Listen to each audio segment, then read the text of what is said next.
for me, it's true to what philosophy could be. Being within a space, a kind of dialogical space that's not going to already set up the terms, it makes for exciting possibilities.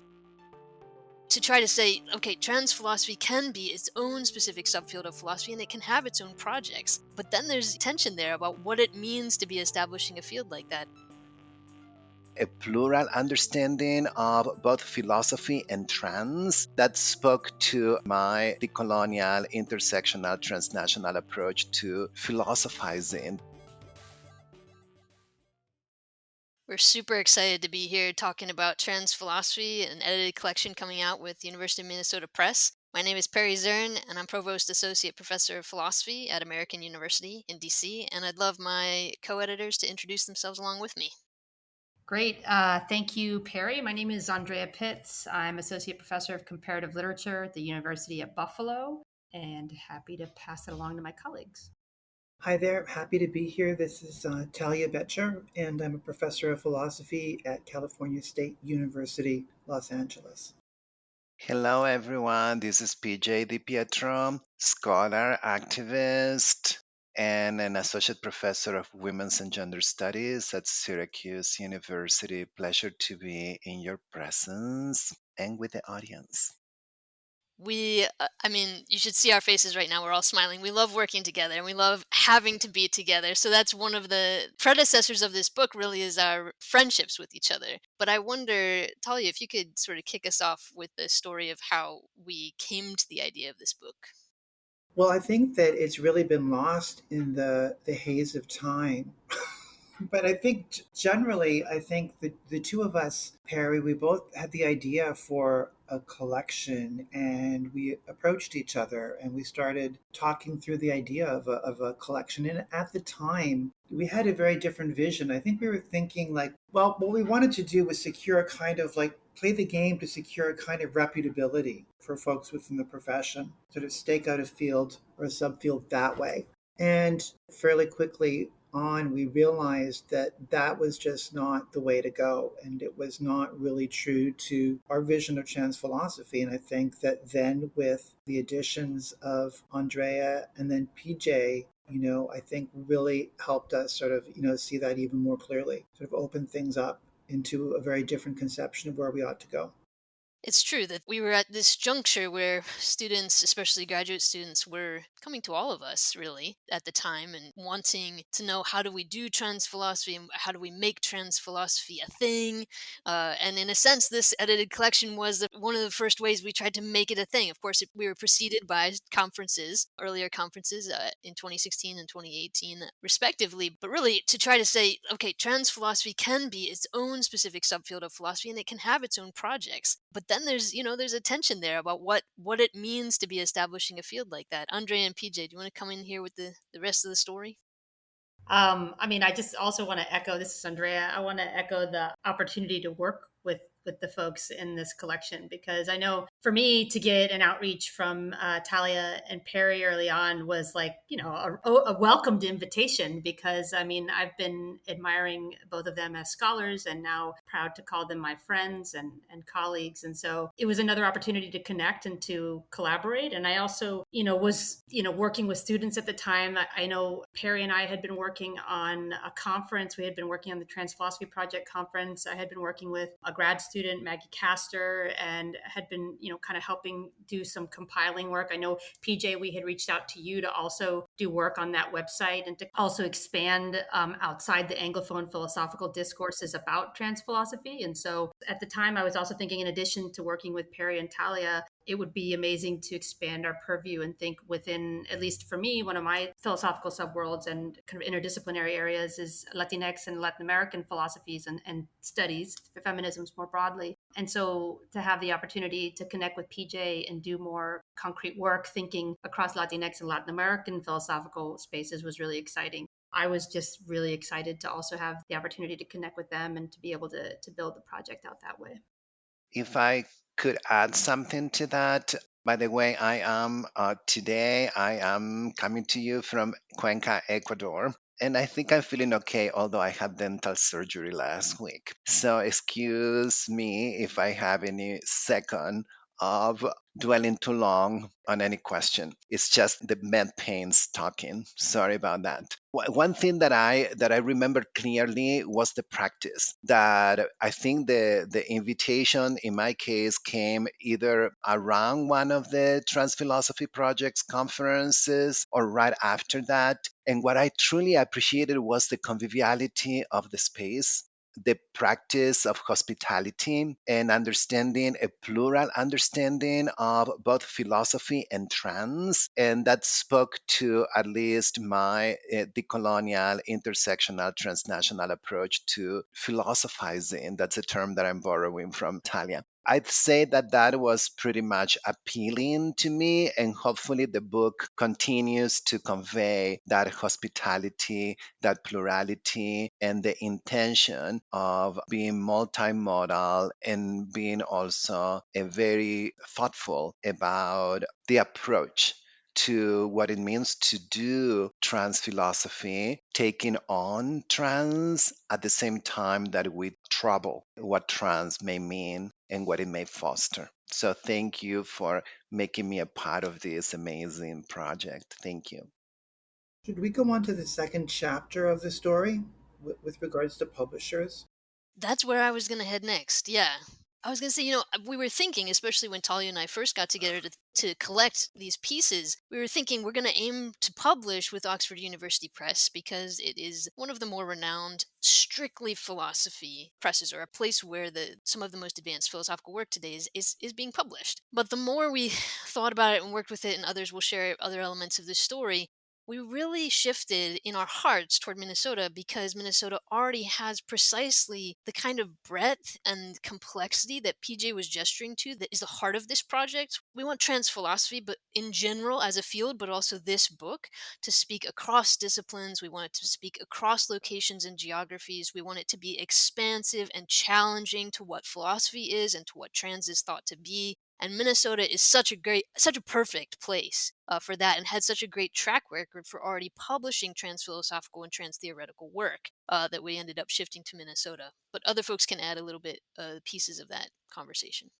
Well, we were working with OUP, but I think that we became increasingly alarmed about the other sort of work that was being published through OUP. And there was sort of the various publications of gender critical feminist philosophy. I think there was this sense that we were being positioned in a kind of trans people, pro or con. Not only is that not, it's a terrible starting place for trans philosophy because it already involves accepting yourself as sort of something that can be discussed in that way and marginalized. And it really shuts down a lot of other conversations. But it's reductive. You're reduced to an issue rather than, something that can grow, something that is creative, something that has a plethora of methodological approaches. It was antithetical to, I think, what we had in mind at the time. And so, there was at first, I think, the thought that we would press back a little bit. We sent a strongly worded letter. But I think that for us, together, we decided, this is not something that we can really, in good conscience, be part of. And we need to be part of something that allows us to pursue the type of vision that we had, unfettered and unreduced to a pro and con issue. I would definitely agree. I mean, I think one of the broader questions we were engaging was about what are the political stakes of publishing right now? Like publishing as trans philosophers, publishing within naming and marking trans philosophy as a field, right? Like that's also something that Perry and Talia, you both were mentioning as an initial goal of the project and the book. When we're thinking not just of publishing as a academic exercise and career advancement, but actually about the reception of ideas, the exchange of ideas, the possibility for connection, communication, and expansion or critique. Those things also require, I think, what you were mentioning, Talia, about being within a space, a kind of dialogical space that's not going to already set up the terms so that we're antagonistically placed against now, a pretty hostile set of trans antagonistic views that are themselves being published within the same institution. So I think part of what we were engaging with was how to not only try not to center the very transphobic and harmful texts, like gender critical feminist texts that are being published, like how not to center those, how not to make those the focus of the book in any way, but also which company will we be keeping as publishers? And I think Perry already mentioned this, but I mean, there was some amazing books already out with University of Minnesota Press. I know some of us have already, C. Riley Snorton's Black on Both Sides was a foundational text in my thinking. And also one that when we're thinking Perry's book is in here, I know Talia's book is coming out, Hale Malatino's book. Those are the folks who are generating thought and who are companions in a project to, I think, advance trans life and futurity, or gender variant life and futurity. And that felt like a better fit in terms of like collegial and creative space than a space that was going to put us in a kind of polemic that was already divisive and seemingly an obstacle. So we're speaking a little bit to the scene, the publishing scene, but also the philosophy scene on which trans philosophy appears. We could also speak to the scene of the world in which this particular book appears at this particular moment and when we were generating it. So we were generating it during the Trump administration. And now, the way in which trans people and trans issues and trans knowledge has been targeted in political and media campaigns since just speaks more and more to the necessity of lifting up trans thinkers, trans voices, trans theorizing, trans lives, not as a political ploy in someone's agenda, but as and through the richness and the complexity that they already represent and the uneasy way in which they can get co-opted into other projects. And I think that there's something that philosophy can really bring here. If you think about ways in which trans knowledges have been represented as ideological or represented as sort of like by the phrase gender ideology as a way of reducing and dismissing. By thinking about philosophy and what philosophy does, I suppose somewhat of a caricature, but nonetheless, is supposed to challenge assumptions. It's supposed to dig down deep. It's supposed to blow things out of the water and explore richly. And I think that by taking up philosophy then as a label that we will, as PJ likes to say, also like trouble, but taking it up as a label and thinking deeply about this stuff and recognizing that what is ideological is the dismissing of trans thinking and trans theorizing and trans philosophizing. Right now, it seems that philosophy is perhaps one of the last disciplines in the humanities, at least, to like really start taking up the issue of philosophy in a more sort of mainstream way. I mean, there have been those of us who have been like working on this for a long time, but in a more mainstream way, suddenly it's in vogue and suddenly it's an issue. It does raise all sorts of questions, methodological questions about what is it to do philosophy. There is this thought, for example, that in philosophy, you just take an issue and you pro and con it and you debate back and forth about it. And one of the things that does is it abstracts from the philosopher themselves in the moment. What are they doing? Who are they addressing? Why are they writing? And what are they attempting to accomplish when they philosophize? And I think that when you start to take approaches like trans-philosophical ones seriously, and it's certainly not the only ones, you really start to see philosophy as a kind of doing or a set of doings. And you really want to like start looking at what can be accomplished with trans philosophy and what are people trying to do who have never thought for very much at all about trans issues, who suddenly now want to say, oh, I've thought about gender issues for a minute and I'm a philosopher and I have some views. What kind of work is that doing to continue a kind of marginalization? And how is it a failure of philosophy itself to really dig deep by shutting down a particular sort of inquiry? I wonder, PJ, if you would also speak at this moment to, we're talking about this scene in the world and in philosophy on which trans appears, but can you trouble trans and this kind of Western dominant sense of trans that typically is getting mobilized when we talk about trans issues or trans politics or trans philosophy?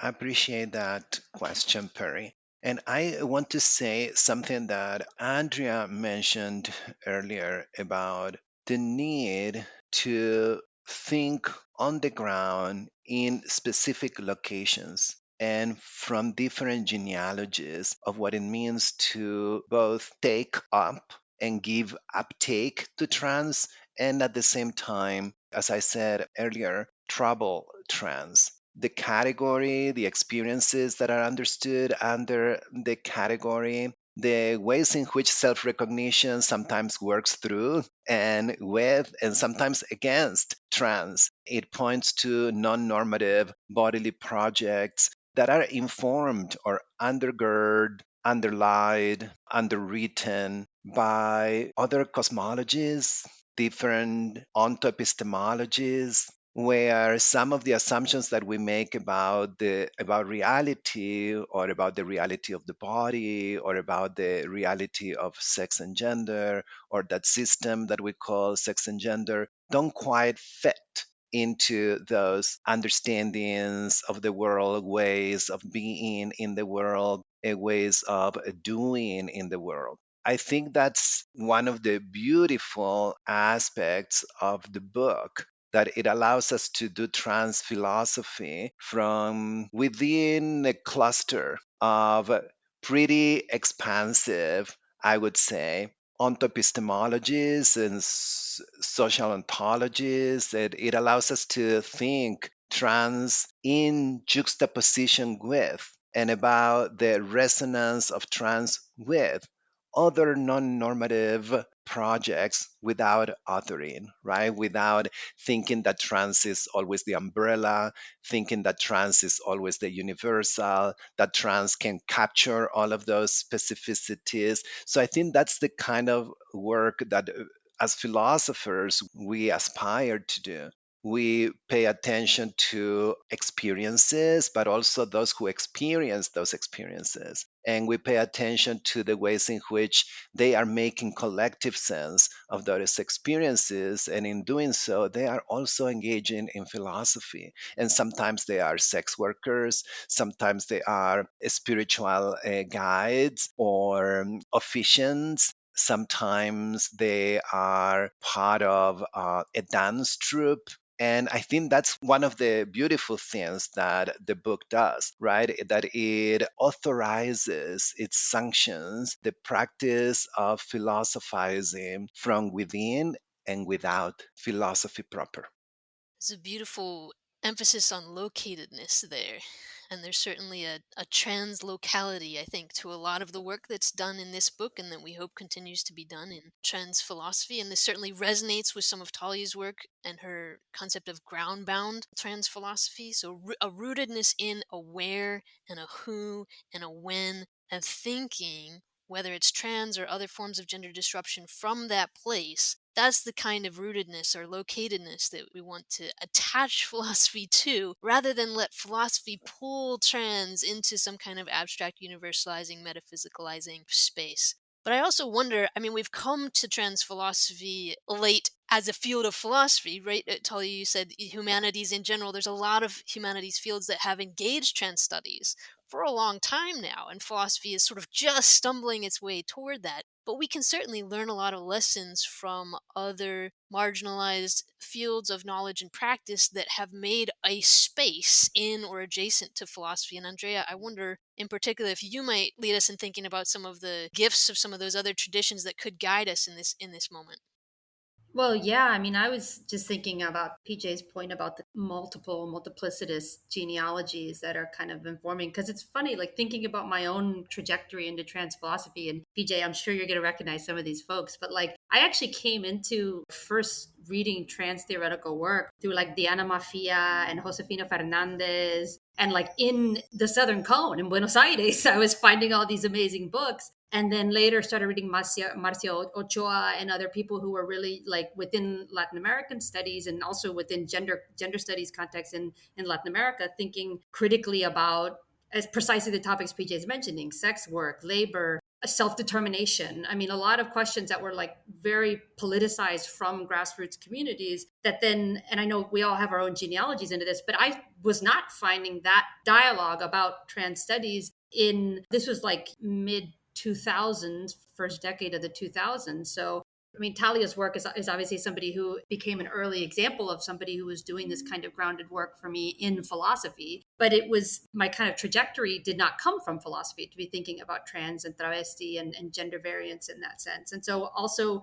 thinking here about works like, we were talking about how we would teach this book earlier, and, Hortense Spiller's work is obviously a touchstone now for a lot of folks thinking about the transatlantic slave trade and the kind of relationship between turf positionalities and anti-blackness and so on. And so I think there's a lot of, multiple genealogies to get to not just the collection of chapters and authors that we have in the book, but also to pluralizing where philosophical work happens. And to me, that's, as somebody who's now positioned in a comparative literature department, that's really exciting, because it also means that there's a lot of opportunities to do rich, exciting, not just interdisciplinary, but like beyond the institutional setting of higher ed, like having connections and possibilities for political projects that build from some of the historical and theoretical work that's being done in trans studies, and also try to see where it gets uptake. Is it relevant? Is it connecting? Is it, I think, something to echo Talia, is it useful? Is it going to be something that people will resonate with, and including our students? So yeah, I think that's at least one piece of that. I love the idea of thinking a little bit about how we each came to trans philosophy, because I think it affects how we think of trans philosophy. Talia, I know there's a specific space for you there. Yeah, that's I wasn't expecting that question. So let me I guess when I turned to trans philosophy, the expression trans philosophy did not exist, and there wasn't a subfield known as trans philosophy, and it wasn't my specialization, or it wasn't something I'd set out to do. While I was getting my PhD in philosophy, and I was writing a dissertation in early modern philosophy, I was close friends with Jacob Hale. He was writing some of the earliest, most genius rich philosophical, trans philosophical work. And, I learned a lot from him.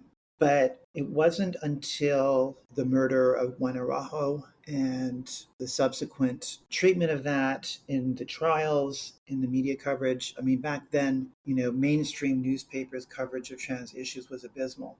I was very grounded in LA trans communities, and we responded to that in various different ways. But it was through that I came to finally start writing about trans issues. And again, this is following Jake.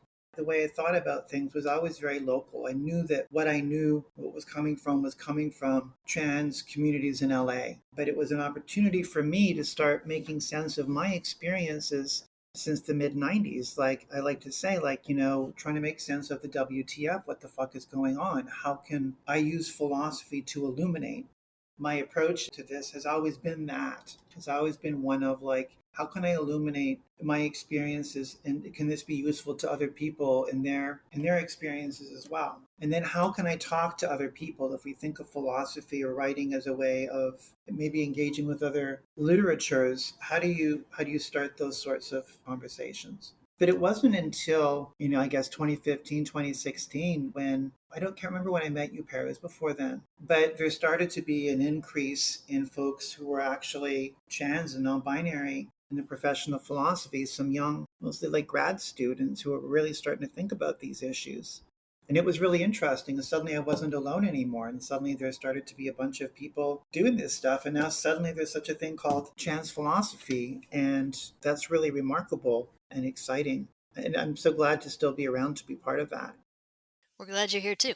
I know so I'm thinking about, coming into trans philosophy from other fields, from specific LA-based kind of activism and culture. For myself, I know at the time I was coming into just thinking trans at all, I was in a Christian college, and I wasn't allowed to order things that had trans in the title or in the content. And so I was limited to what I could search online. So it was stories, it was poetry, it was YouTube videos, it was some erotica, right? And this is how trans and trans thinking happens to me, which is far outside of the philosophy I was getting in the classroom. And I think that says something about how trans gets situated and should still be situated as uneasily beside academic inquiry, really. PJ, what about you? Yeah, I'm actually thinking about what the book does in that sense. And that to me, it's also very mindful of that generational shift that both Talia and you are gesturing towards, this sense of how many of us did not have a grad class where there would be any trans anything in philosophy acknowledged even as a subfield, not even as marginal. So it was only spoken about as something that was muted. And then the ways in which Talia Becher and Anne Gary co-edited this first issue, special issue of Hypatia on trans philosophy. And I think maybe that was 2009 or yeah. And I was in grad school right back then, and that makes a difference. It situates the way you are thinking, and the genealogies that you're trying to cultivate are situated differently. I remember particularly, I trained with María Lugones, who was truly influential in giving us this sense, this broad sense of a coloniality of gender, right? A systemic understanding of gender under a colonial legacy. Working with her, because she wasn't an ethicist, she was a theorist of resistance. And I'm borrowing this idea also from some conversations we had with Talia before, is that what is trans philosophy if not trans resistance against multiple oppressions? And that resistance, that creativity that Perry sometimes calls the poetics, right? The trans poetics, that resistance is what drew me to the following contradiction. I was trying to make sense in northwestern Argentina of what was increasingly becoming a homonationalist gay world.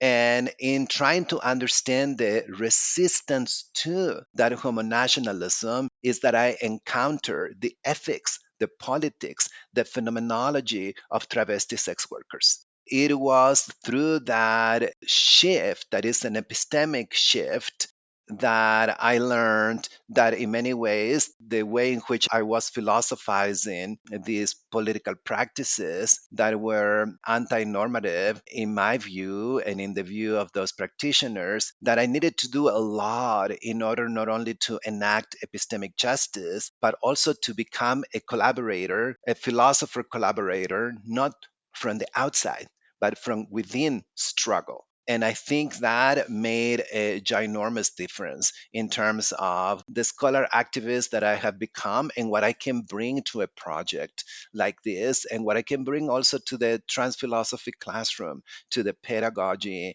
and to the methodologies. So I think that those shifts are in this co-edited volume, honoring these types of shift that we have witnessed, sometimes enacted, and that we continue to cultivate. I wonder then if, and it's amazing. I don't think we've all shared our genealogies in that sense before in the same rooms to trans philosophy and to trans philosophical work. So I appreciate that, and that we could capture it at this moment.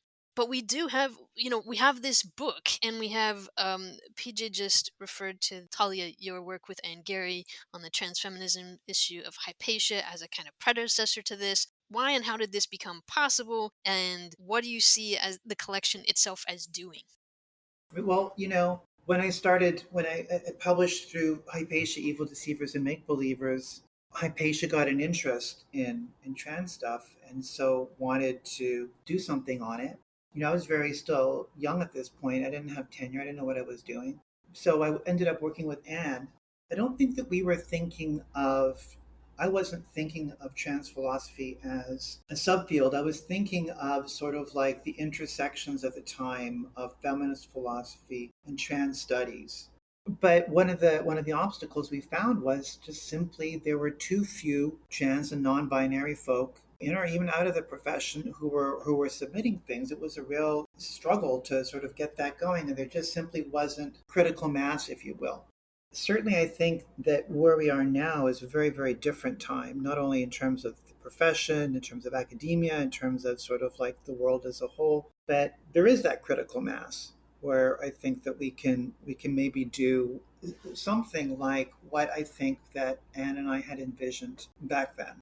Some of the things that I'm, really proud of about this collection is that while it is trying to say, here's trans philosophy, we've sort of arrived now. It is, again, and this is drawing on you, PJ, and some of your remarks, there's a constant troubling. Like, what does that mean? What are the costs of this? What do we want this to look like, right? What do we want this to do? Should this just fit in nicely with the rest of professional philosophy or not? There's a kind of honesty in the collection where we are aware of what it is we're doing. We're not pretending that there's a kind of universal. We're not pretending that this isn't situated. We know that that's part of what we're doing. We're doing something that is situated. And because of that, what ends up happening is you're starting to maybe facilitate conversations that didn't exist before, that couldn't happen, at least within an academic context. And because of that, you're creating something new. So some of the things we've talked about in the past are sort of recognizing the locality, recognizing the multiplicity, but there is this other side to it about like, and what new can be created, what is positive to be created, and how do we generate new conversations that are complex, that maybe generate new forms of closeness. And I think that that is super important. And I think that it's super important not only politically, but I think that for me, it's true to what philosophy could be. I mean, if you take this idea that philosophy aims at revealing or illuminating or blowing out, assumptions and getting us to think in new ways, well, then precisely what we need to do is not follow the path of least resistance into professionalization, because that is just going to lead us to closing down the conversation. It's going to lead us to cottage industries. And it's going to, lead us to issue of the day. And that's not going to build something, I think, that could really be rich and useful. That context is great because then we spent a little bit of time kind of revisiting this collection now that it's been done, for at least on our end, for a little bit, and each of us has gone on to new projects, and our own thinking about what trans philosophy is continues to change and to develop for each of us in different ways and in different contexts, which is great and as it should be. I'm remembering that when we first got this collection together, we defined trans philosophy as philosophy that was accountable to trans experiences, histories, politics, and cultural productions. It was that accountability that we really wanted to emphasize. But then Talia's piece in Hypatia called What is Trans Philosophy came out, and I think it was at that juncture that we added illuminative of and accountable to trans experiences, histories, cultural productions, etc. So it's not just a philosophy is accountable to, but also needs, let's also have some illumination and some gift that trans philosophy is giving. It's not just a tethering, it's also a changing and a developing and a growing of trans thinking of itself and of other things, right? There are those changes, but then as we were chatting in an earlier conversation just today, there were already edits that we all wanted to make. So Talia, you've just sort of flagged some of these, but PJ jumped in and said trans philosophy has to be something that takes up trans and troubles it, right? And Talia said, well, and it has to be in the service of trans resistance to oppression. And Andrea said, and creative of trans world making. We're already trying to deepen and expand our understanding of what this project is. So with that, we give us and the contributors are offering this book of trans philosophy as a set of beginning points after many other beginning points behind us, right? And we want it to move. We don't want this to define. We want it to move forward, this project we're calling trans philosophy. So I'll just quickly go over the sections in the collection just so folks can know what you want to jump into immediately. First of all, we have an introduction, which all four of us co-wrote. We should talk about what co-writing that was like. And it's called Situating and Desituating Trans Philosophy. So again, we're really trying to think critically about even the project of setting up trans philosophy as a subfield. Then part one, we focus in on metaphilosophical issues and questions, categories, trans as a category, gender kinds, all that sort of stuff as part one. Part two focuses in on questions of embodiment and materiality in the flesh. How is trans philosophy deepening our understanding of those things? Part three, we think about technicity and bioethics, so a little bit more applied kind of questions. And then in part four, politics and institutions and world making. We're really, really proud that we finish with a piece by Marlene Wayar that was translated for the volume. Andrea and PJ, do you want to chat about why that's so significant in this case for this collection? Sure. I mean, this is kind of when I said that part of my coming to this was also coming from thinking across genealogies, geopolitics. I want to just also echo PJ's work has been foundational in my courses when I'm teaching on trans studies and on gender in any context in my classes. just to echo, critiques of nationalism and critiques of imperial and colonial violence are hugely important for the way that I think and understand the politics of gender variance. So, we've tried through the Trans Philosophy Project, through conferences, but also thinking through this volume in particular, trying to be intentional about geopolitics of knowledge production.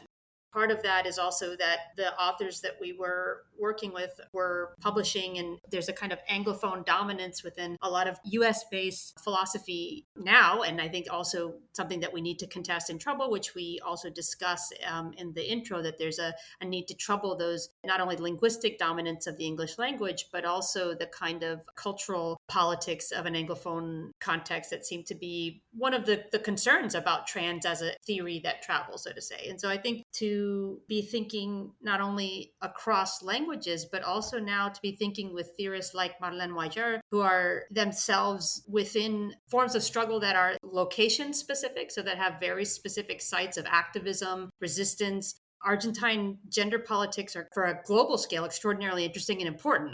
We've talked about some of this in the conferences, but I think the kind of genealogies of travesti activism that are part of not just Marlene's work, but also Lohana Berkins and other folks who are part of the broader dialogues there in the Southern Cone and in Argentina in particular, I know for those of us who work in Latin American studies or are now beginning to do work in Latin American studies and also gender studies, these are the conversations that are illuminating and important and also resistant to the very same politics of state neutrality or like university neutrality or publishing neutrality. And so I think this idea of troubling the respectability politics of the university, of academic life, of the state, the nation state, all of those I think were important things that I was, not only through the research that I've been doing on my own, but also one of the things that I was really excited to have as a contribution from Marlene in the volume. And so when we had the opportunity to work with her and to be able to translate one of her pieces,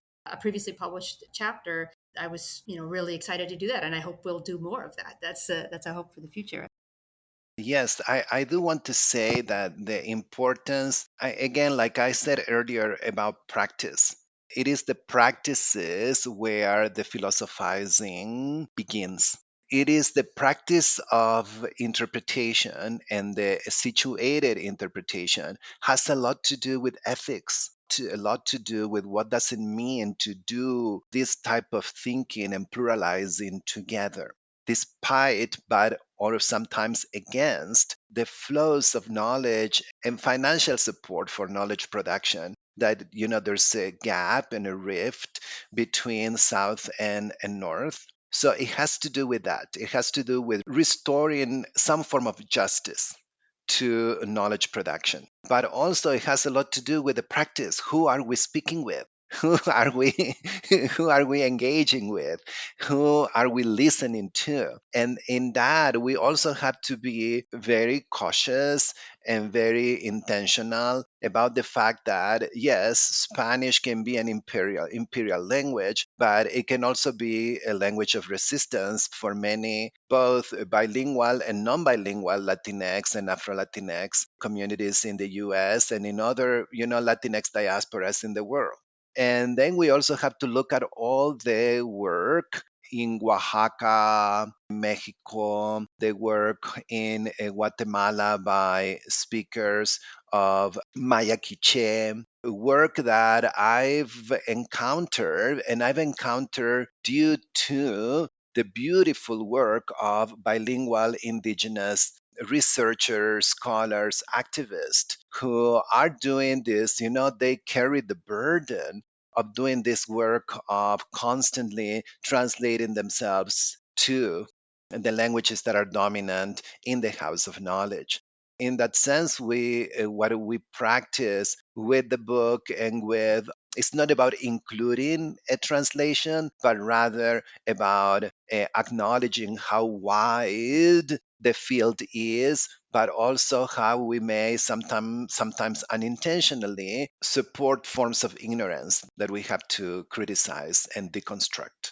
I think that's, so, and thank you, Andrea, for putting it so beautifully.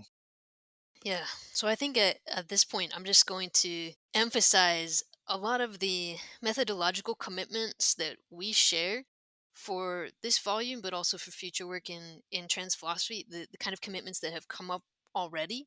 I think we're really committed to pluralist philosophical approaches. We are each trained in different traditions, in a sense, of what philosophy is, and we want all of that to be at the table and more. We're committed to multiple genealogies of trans philosophy and philosophizing that differ geographically across linguistic and cultural diasporas, that differ interdisciplinarily. We want a multiple methodology, multimodal kind of approaches. And then we're really interested also and committed to an intergenerational element to trans philosophy. So transness, especially as it gets deployed today in mainstream outlets, keeps being, but is certainly deployed as if it's new, right? Trans is hitting the scene. Suddenly there's all these trans people. Oh no, what do we do? And it's important to think about trans as one term that has bubbled up to dominate in particularly US centric and then abroad kind of locations, to name something that is much older, that is much broader, that is much deeper, that certainly lived in the LGB when that was a thing and before we had LGB, right? And that is this kind of gender disruption, gender resistance, gender play that ought also to be a part of the conversation in trans philosophy, instead of starting trans philosophy whenever trans, the term, gets hot or gets mobilized as hot or whatever comes after trans, right? We want to think really deeply about past as much as we want to think about moving forward. So right now, trans is not only critiqued as a particularly Western dominant term for gender disruption, but it's also, even within kind of trans circles, there's a movement in a sense toward non-binary as perhaps a better, broader umbrella for certain things or for certain experiences and people. We sit in different relationships to those generations, each of us does. But we want to think about how this is a slice of a moment, right? These essays were written in a particular set of years. How do we think about trans philosophy in that intergenerational sense as a project, as a practice that consistently disrupts but also holds together, gets taken up under its name and also pulled apart under its name? And so I want to turn us now to just questions about pedagogy, really, and how it is that this thing can get taught in that kind of intergenerational sense. It can get taught now, it could get taught in 20 years, and that's going to look really different. What are folks' thoughts about teaching this book or teaching with this book? I hope it ages well. And we don't know where it's going to go and what it's going to look like. That's the thing. We're not really the boss of how it gets taken up in different contexts over different years, and now that it's sort of going to be going out to the world, we're not in control of it, and it's going to do what it needs to do. And hopefully it will work in various different ways for good, for in some way or other assisting, helping, improving trans, and I say that problematically, trans lives. And I guess that's the only thing that I can say about where it's going, I guess, because I don't know. I could probably, as someone I came of age, I transitioned, right? I came in and I was learning the old discourse around transsexuality, and it was the 90s. And the 90s, people forget, was very much about shattering the binary. That was the moment, this emergence of transgender as a kind of politics. And I sort of feel like, I've seen that. I've seen the rise of other political, mainstream sort of like political trans ideas like Serrano's work. So I've kind of seen a lot of it come and go and some of it come back. And I don't know, how this is going to be used in the future. I do hope that there can be new ways produced to think about this stuff. I find, and maybe this is just my, my age, a lot of things get trotted out as if they're new, and they're not new. They've been thought before. Trans was new in 1953 when Christine Jorgensen broke. It was new in the 90s. It's new now, and I hope that it stops being new. I hope that it's either old or whatever. I don't know. But I think that the proliferation of new views, of new ways of thinking about things that don't sort of rehash the old ways, and I'm not saying one new way, but many new ways that give people additional possibilities for making sense of themselves and their relationships to the world. And I'll go back to a previous point I made. I think that comes about most productively through, transsociality. And here I'm kind of building on your own work, Perry. Transsociality, the building of relationships, just face to face, flesh to flesh, but also in the interplay of different ideas, even published through academia. Like, how are things positioned differently, trying to break their box and talk to something else that is put in another box? And how can that create new ways of thinking about things? So we hope trans gets old was one of my takeaways. Andrea. Yeah, I mean, this is just a great conversation because I have so much to think about, and I'm trying to organize my thoughts. So, I guess about pedagogy. To be honest, what I really love about this book is there's so many, like, not just avenues that one could take through the book. I know a lot of introductions to edited books say that, but if you even just pop through the like citations at the end of each chapter, you've got a really rich set of resources from each author that kind of gives you like different frames of reference for how one could move through trans philosophical work.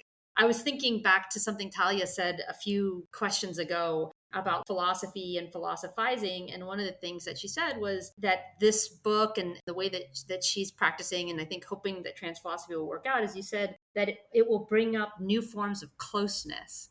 And I thought that was a really interesting thing because that made me think about historical proximity and closeness, like how to reimagine and revisit and re energize intimacy with very distant genealogical places, so to say. Whether that's like, Tali, I'm looking at you, so I'm thinking about like early modern philosophy being reread now in a trans philosophy book. I mean, I'm just giving her a shout out right now for her new book coming out. Which title is, sorry, Talia, what's that title? Of the book, it's Beyond Personhood, an essay in trans philosophy. Yes. Out when? University of Minnesota Press. It's out in April, the end of April. I can't remember the date. Yeah, it's April 2025. So, but yeah, so like rethinking history of early modern philosophy and critiques of John Locke and personhood now in the context of phenomenological engagements with trans life and trans desire and critiques of the kind of like turf naturalization of biosex and all this stuff. So I mean, like, that's just one example of I think the recent work that's coming out. And the chapters in this book give ways to kind of like revisit historically, but also to create anew. That's one of the things that it just is so enlivening is that people like Tourmaline do this through film, right? Revisiting proximity to Mary Jones or Marsha P. Johnson in the context of kind of Black trans feminist engagement. And there's also ways to do this through text and through the kind of like multiple dialogues, philosophical works that are being written now in a work like this. And so, I mean, not to put those on the same par, of course, but I mean, it makes for exciting possibilities because it gives this new energy and directionality to how to do not just philosophical work, but also to how to think with gender variance, bodies, desires, kinship, erotics, all of the things that I think they can show up in our textual works, but they also are the things that fuel our connection and our community spaces, and hopefully will continue to do so in the future. Pedagogically, I just feel really excited that there's so many ways to put together the book and make it available to students. And that could be through a range of different courses. I'm doing a Latinx feminist aesthetics course, and there's going to be a place for this book in that course. And there's going to be, there's like all kinds of ways to move through the book that I think I'll be hopefully able now, as PJ has mentioned, like this is now something available to me as an educator that I didn't have previously that I also have now as a resource. So that's, to me, is a really helpful piece.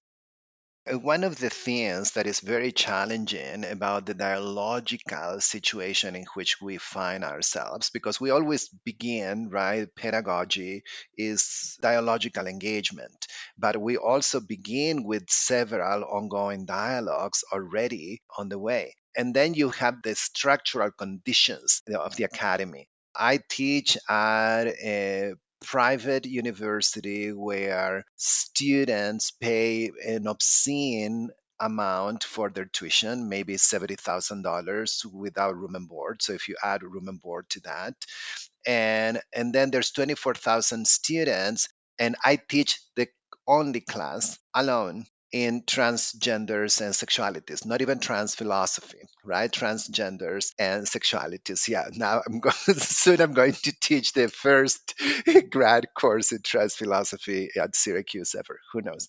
Now, what I'm saying is the following: is that what the book conveys is, to me, something that María Lugones used to call epistemic coalition. And I don't know if that's the closeness, the resonances that you are highlighting. Andrea, I think it is related to that. And in my chapter, I look at Talia's critique of semantic contextualism, and I try to go with her on to this deepening of ontological pluralism because I feel the epistemic resonance, because that's where, her work on trans resistance contributes to and builds. So I engage that work, and I engage that work through different shifts that have to do with what does it mean, right, to resituate yourself if you are working with Afro Latinx communities and Afro Latinx thought about gender disruption or non normativity, and what does it mean to travel to the world of transgender or Black transgender sex workers or African American transgender sex workers in the LA's 1990s. In Talia's work, it's very clear how she's accountable to that community. What I'm trying to do is to convey how to practice that accountability as a form of epistemic coalition, right? Is that those terms that we craft are ways of being accountable to the communities we work with and we engage. I think that's part of what's inviting about the book is that I see those collectives and communities in most of the chapters clearly defined. That is beautiful, right? It's like you can go to that work and think about the ethics of the work. You can think about the categories and how the categories are analyzed and examined, or you can even go to the aesthetic, right? To all of the affect that is being examined in the chapters. I love that. I love that. When I think about teaching this book, when I think about others teaching this book or using this when they teach, I want to invite people to think about what they allow their students to cite when writing a paper about this book or about any form of trans philosophy. What do you get to cite? So now that we have articles in mainstream journals, and now that we have a collection with a university press, it might be tempting to just say, well, cite the academic work that's out there by trans philosophers, and that's important. That's an important thing. But I think that I want to invite instructors to remember, and myself to remember and to think about, that trans philosophical work happens and has always happened well outside the university and continues to happen well outside the university.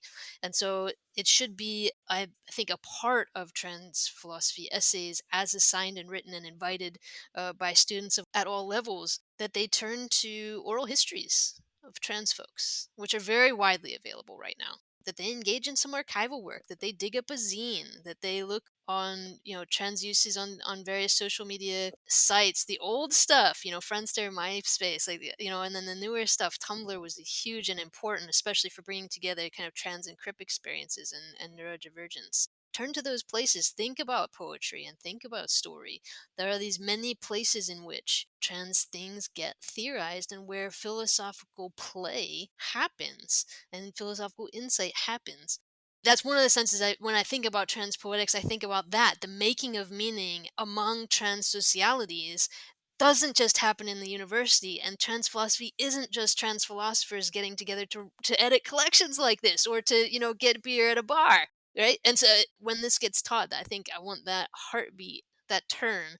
And my own chapter in the book, one of the things I do is deal with an archived zine or an archival zine and a story of trans activism there and the kind of struggle that went on there and how it did bring together kind of trans and disability issues at a particular moment.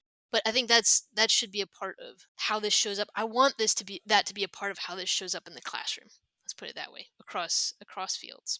With that said, I want to sort of pause and ask folks, is there anything you all want to return to, bring up before we turn to hopes and visions? I do have one little thing. Okay. Sorry, two small things. One is that when I mentioned activist scholars who had been doing the work of translating themselves, I neglected to mention their names. One is Marco Chivalan-Carrillo from Guatemala. Unfortunately, it passed very young, unexpectedly, a few months ago. Beautiful, beautiful work. Also, the work of the anthropologist Mushe. Her last name is Regalado, Amaranta. Sí, Amaranta Regalado. And I wanted to make sure that I explicitly mention their names. And I think that also has to do, the second thing, it has to do with citation. Being mindful that academic publishing is also a way of gatekeeping, and that we are very critical of academic publishing as a gatekeeping system. But maybe what you said about oral histories and about repositories and archives that are outside the sanctioned or authorized academic world, that's also part of what goes into different politics of citation. Other folks want to return to anything? I guess I just want to, stepping back and looking at everything that we've talked about. One of the things that we were talking about as we began is what we didn't want to do. We didn't want to get into a trans pro or con discussion. We felt that it was thin and limiting and ultimately closed down philosophical explorations. And I just want to note that hopefully what has become evident is the extraordinary richness here, the extraordinary depth, and so many possibilities. You might liken it to a feast that is possible. Or you can eat thin little saltines at the edge of the table. And we've decided not to do that. We've decided to have the feast. And I hope that comes out plainly in this conversation. I don't know, and I'm getting hungry right now. So now I'm. I was hungry. I think that's where it's coming from. I'm here for the feast. Just to look at my colleagues on the screen, like this feels like a good collection because I also know that it came from a project where we were. I know all of us have been many side channels in the background, many stressful deadlines, many sidebars to try to check in and see where we are. And I think like as a collaborative project among trans philosophers, I feel good about that. I feel like we came out, we worked with an amazing group of contributors for this collection who I am excited to not only see their work circulated, but also to see where their work continues to go. So I know there's just so many possibilities and openings and things that are like to me really vibrant about this book. And also, yes, let me circle back to the work ethic of Perry Zern and the extraordinary labor that he put into this. So we are all tipping our hats. If you could see, if the audience can hear us tipping our hats to Perry Zern for his labor in this as well. This is an exciting group of folks to be thinking with and to be, hopefully inviting other people to do more work that critically engages, that can also contest and also continue a dialogue that's going to be impactful and resonant with trans life. I mean, like that's to me the heart of this project. And as an exercise in collective collaboration and thinking, it's just been a real joy for me. I wouldn't have done it without y'all, just for the record. But yeah, I mean, I like to facilitate dreaming and imagining and hoping especially among trans folks. And so I wonder if we could end with our hopes and dreams for trans philosophy going forward. Talia, would you begin? Is this a hope and dream for this collection or for trans philosophy as a whole? Either or both. Well, I guess my hope is the same in all cases. I just hope that it's in some ways useful. This anthology, this collection, it can't be everything. Trans philosophy can't be everything. But I do hope that it actually makes some people's lives better in the service of resistance to multiple forms of oppression. Because I think that if it doesn't, in my own view, what was the point? That is my hope for both this collection and for trans philosophy in general. Yeah. Andrea? Yeah, just to pick up on that thread, I mean, the usefulness is also like we were talking about this earlier, and I've kind of given a little more thought to it now. The question would be like, what's beyond an academic setting? What will be the impact of this book? I mean, I don't want to be grandiose and assume that it's going to make giant waves, but I also want to think concretely about how our contributors, like, is this going to have, hopefully resonance for their careers and or their goals or their hopes for the future? And also, where will this connect and make possibility? Because I think, Perry, one thing I've really loved about your work is also this like critique of the assumption of trans folks being like living in isolation as though trans is some siloed aspect of our lives that somehow just exists some way independently from the rest of our, like from who we are and how we connect, but also that trans people are somehow solitary, which is, I think, a really hard view of the world to try to like hold and feel. So I think the idea that this book is a connection and is an opening for connection, to me, is the hope, is that whether that's in the classroom among students or beyond the classroom among people who are sharing texts or ideas, or whether that's within community spaces, whatever resonates with them ends up connecting in some other way, whether that's building a space for critique and for pushing back in ways that we might not have had the language for earlier. I know philosophy has given me a lot of that, like things that I knew were wrong in my gut that I now finally have the words to articulate. Those are things that I find really enlivening about some of the work we do, as writers and as collaborators and thinkers together. So I'm hoping that there'll be that possibility for further connections and openness to what comes next. PJ. Yes, hopes is that it affirms the possibility of resistant intersubjectivity, that we can do things differently through some type of togetherness. By that, I mean the following also, that we all are implicated by trans, and we all are implicated by trans philosophizing.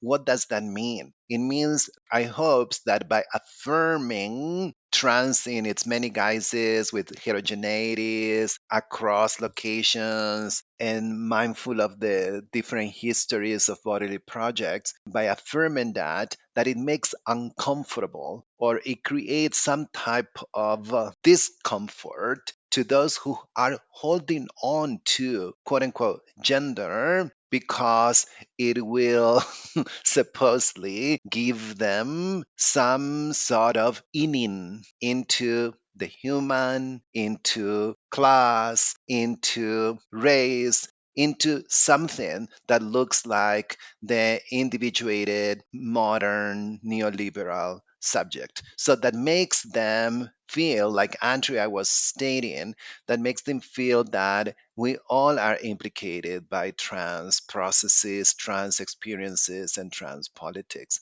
Yeah, I think that's my hope. And I think that maybe it's too much to ask for from a book. So I guess that the hope is about pedagogy, right? The type of pedagogies that the book inspires. And I guess my hope, in conjunction, I also hope all of your hopes. And in conjunction with them, I really hope that trans philosophy, I mean, this book in itself has tensions in it. There are discomfortable, uncomfortable relationships between some of the chapters or between chapters and introduction. And that's as it should be.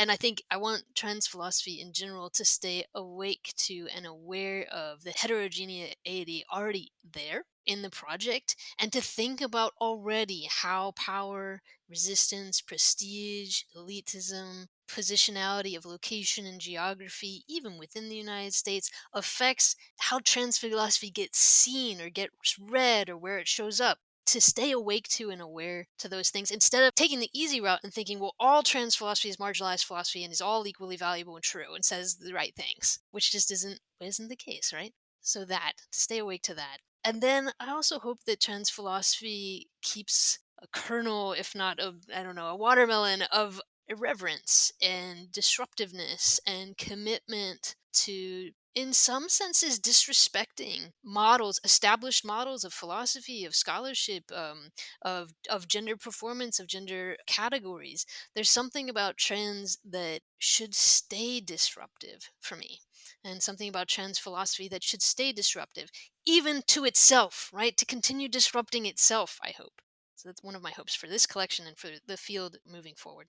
So with that said, I want to thank Maggie Sattler and University of Minnesota Press for publishing the book, for having us here on the podcast. It's just been absolutely fantastic. And obviously to all our contributors, all the folks who've influenced us, and especially to my co-editors. Thank you. Thank you. Thanks, Perry, for moderating. Thank you. It's been a pleasure.